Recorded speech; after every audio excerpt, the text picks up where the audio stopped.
Kuna watu wanatumia nyota za watu wengine. Walizipata wapi? Walizipata shuleni.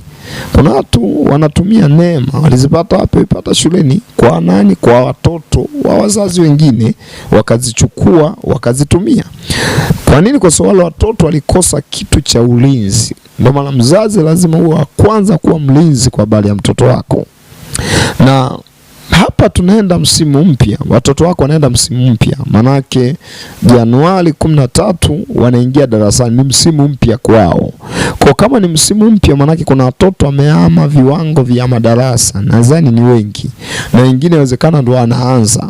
Kwa hiyo kama wanahama viwango vya madarasa, manake kuna hatua wanaiendea, kuna kiwango wanakiendea.